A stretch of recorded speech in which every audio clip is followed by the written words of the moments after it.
भारत हमेशा से ही वीरों की भूमि रही है, जहां सत्ता और शासन केवल पुरुष तक ही सीमित नहीं है।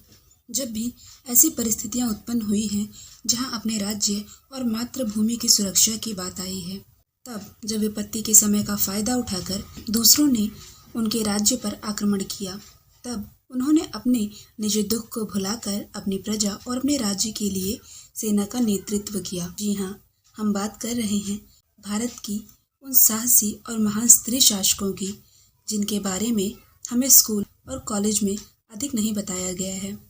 हमें हमारे भारतीय संस्कृति और महान शासकों से ज़्यादा मुगलों का इतिहास बताया गया है। यह तो बताया कि अकबर महान था, लेकिन यह नहीं बताया गया कि रानी दुर्गावती कौन थी, राजमाता जीजाबाई कौन थी। नमस्कार, फाइंड वेज में आपका स्वागत है। आज हम ऐसी ही कुछ वीरांगनाओं के बारे में जानने की कोशिश करेंगे, जिन्होंने अपने शौर्य और साहस से यह सिद्ध किया था कि राज्य के लिए सिर्फ पुरुष ही उत्तराधिकारी नहीं होते हैं, बल्कि आवश्यकता पड़ने पर स्त्रियां भी पूरी निपुणता के साथ शासन कर सकती हैं। आइए बात करते हैं कुछ ऐसे ही महान शासकों की।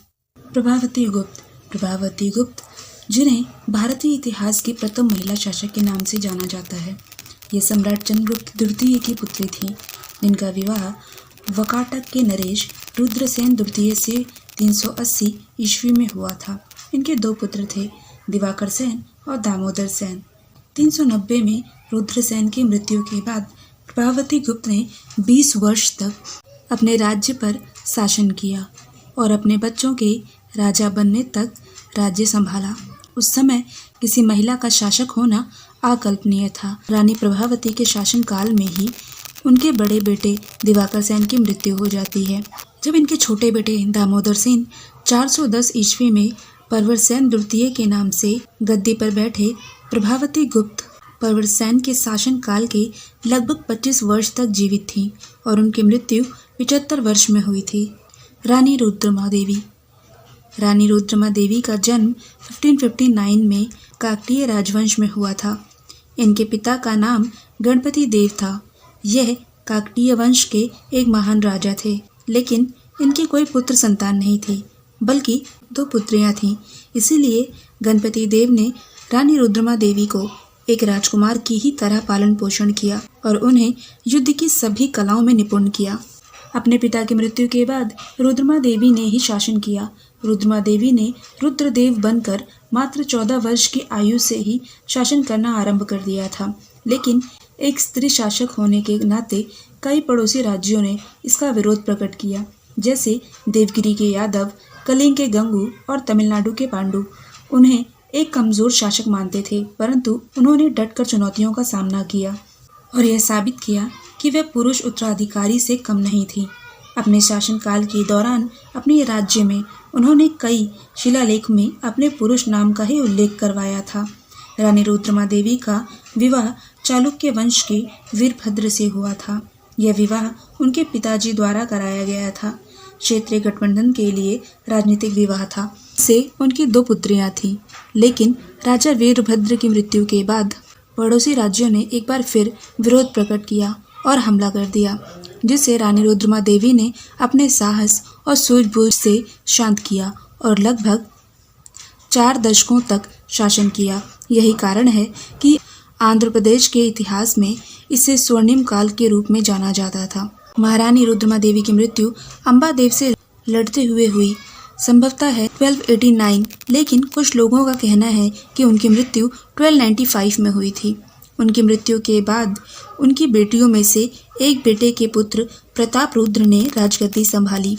महारानी रुद्रमा देवी ने वारंगत किले को निर्माण को पूरा कराया था, जिनकी शुरुआत उनके पिता ने की थी। कुछ लोगों का कहना यह भी है गोलकुंड के किले के निर्माण की शुरुआत भी रानी रुद्रमा देवी द्वारा ही हुई थी। काकतीय वंश में सबसे साहसी शासकों में रानी रुद्रमा देवी को गिना जाता है। रानी दुर्गावती का जन्म 5 सितंबर 1524 को कलिंजर के राजा कीर्ति सिंह चंदेल के यहाँ हुआ था। दुर्गा अष्टमी पर जन्म होने के कारण उनका नाम दुर्गावती रखा गया था। यह भारत की महान वीरांगनाओं में से एक थी। जिस समय लड़कियों को युद्ध कौशल नहीं सिखाया जाता था, उस समय उन्होंने इन सभी कलाओं को सीखा। रानी दुर्गावती का जिक्र अबू फजल ने अकबरनामा में भी किया है। वे तलवारबाजी में निपुण थीं, तीरबाजी में माहिर और नियमित तौर पर शिकार खेलने जाया करती थीं। रानी दुर्गावती की सुंदरता और शौर्य के चर्चे सारे भारत में फैलने लगे थे। रानी दुर्गावती का विवाह 1542 में गौंड राजा संग्राम शाह के बड़े बेटे दलपत शाह से हुआ। विवाह के 1 वर्ष बाद ही रानी को पुत्र रत्न की प्राप्ति हुई, जिसका नाम नारायण सिंह रखा गया। लेकिन विवाह के 4 वर्ष बाद ही राजा दलपत राज का निधन हो गया। लेकिन उन्होंने हिम्मत नहीं हारी और अपने 3 वर्षीय पुत्र को सिंहासन पर बैठाया और स्वयं गोंडवान के बागडोर संभाल ली। रानी ने अपने राज्य की सीमाओं को कई गुना बढ़ाया और अपनी राजधानी सिंहगौरगढ़ से बदलकर चौरागढ़ को मुख्य राजधानी बनाया, क्योंकि चौरागढ़ का किला भौगोलिक तौर पर ज़्यादा सुरक्षित था। सन 1556 में मालवा के सुल्तान बाज बहादुर ने रानी दुर्गावती के राज्य गोंडवाना पर हमला कर दिया था, लेकिन रानी के कुशल रणनीतियों और साहस के कारण उनकी पराजय हुई और इस जीत के कारण रानी दुर्गावती की कीर्ति आगरा तक पहुंच चुकी थी। मुगल शासक अकबर भी राज्य को जीतकर रानी को अपने हरम में रखना चाहता था। इसी मंशा से उसने अपने एक रिश्तेदार आसफ खान के नेतृत्व में गोंडवाना के साम्राज्य पर हमला किया। इस युद्ध में रानी ने अपनी सेना का नेतृत्व स्वयं ही किया और रानी के युद्ध कौशल को देखकर मुगल सेना भी चौंक गई थी। इस युद्ध में आसफ खान बुरी तरह पराजित हुआ, जिसके कारण अकबर तिलमिला उठा और उसने और अधिक सेना के साथ युद्ध करने लगा। रानी ने अपने पुत्र नारायण को एक सुरक्षित स्थान पर छुपा दिया और खुद युद्ध लड़ने लगी। कहा जाता है एक तीर रानी की भुजा पर लगा, जिसे वह निकालकर दोबारा युद्ध लड़ने लगी और दूसरा तीर उनकी आंख में लगा, लेकिन उसे निकालने के बाद भी उसकी नोक आंख में ही रह गई और तीसरा तीर उनकी गर्दन पर लगा। जब रानी दुर्गावती को लगा कि अब वह और युद्ध नहीं कर पाएंगी, तो उन्होंने अपने वजीर से अपनी ही गर्दन काटने को कहा, लेकिन जब उनका वजीर इसके लिए तैयार नहीं हुआ, तब रानी दुर्गावती ने स्वयं ही अपनी तलवार सीने में उतार ली और वीरगति को प्राप्त हुई, क्योंकि वे जीते जी मुगलों के हाथ नहीं आना चाहती थी। रानी दुर्गावती ने अपने जीवन काल में 52 युद्ध लड़े थे, जिनमें से 51 में वे विजयी हुई थीं। अपने 15 वर्ष के शासनकाल में उन्होंने सैकड़ों मंदिर, अनेकों मठ, कुएं, बावड़ी तथा धर्मशालाएं बनवाई। रानी ने अपने नाम पर रानी ताल और अपने विश्वसनीय दीवान धार के नाम पर आधार ताल और अपनी भरोसेमंद दासी के नाम पर चेरी ताल बनवाया था। उनके बारे में कहा गया है कि चंदेलों की बेटी थी, गोंडवानों की रानी थी, चंडी थी, रनचंदी थी, वह दुर्गावती भवानी थी। जीजाबाई लखुजी यादव राव की पुत्री थी, जो कि अहमदनगर के सेनापति थे। जीजाबाई का विवाह शाहजी से हुआ था। जीजाबाई की माता गिरजाबाई बहुत ही साहसी और बुद्धिमान स्त्री थी। जीजाबाई ने भी माता के सभी संस्कारों का पूर्ण ग्रहण किया था। परिणाम स्वरूप जीजाबाई बहुत ही बुद्धिमान, धर्मपरायण, दृढ़ संकल्पनीय और हिंदू धर्म की मर्यादाओं पर स्वाभिमान और भवानी की महान भक्त थीं। जब उनके पुत्र शिवाजी का जन्म हुआ था, वह शिवनेर के किले में रहती थी। देवी शिव भवानी की पूजा करते हुए उनका पुत्र हिंदू धर्म का परिपालन करे एवं स्वाभिमानी हो, इसी प्रार्थना के साथ उन्होंने अपने पुत्र का नाम शिवाजी रखा, जो भविष्य में श्री छत्रपति शिवाजी महाराज के नाम से प्रसिद्ध हुए और अपनी मातृभूमि एवं स्वराज्य के लिए अहम भूमिका निभाई।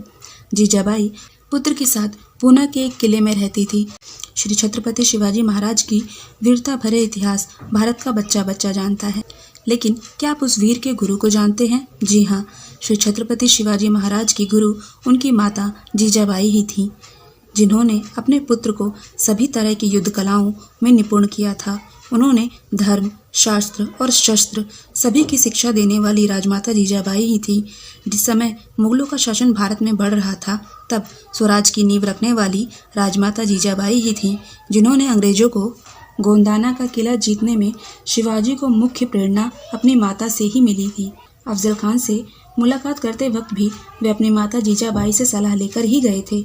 शिवाजी के स्वराज स्थापना के हर कदम पर राजमाता जीजाबाई ही उनका नेतृत्व करती थी। जीजाबाई एक आदर्श पत्नी, माँ और भारतीय नारी थी। जिनके हृदय में अपने धर्म के प्रति अटूट आस्था और विश्वास था। माता ही अपने संतान की प्रथम गुरु होती हैं।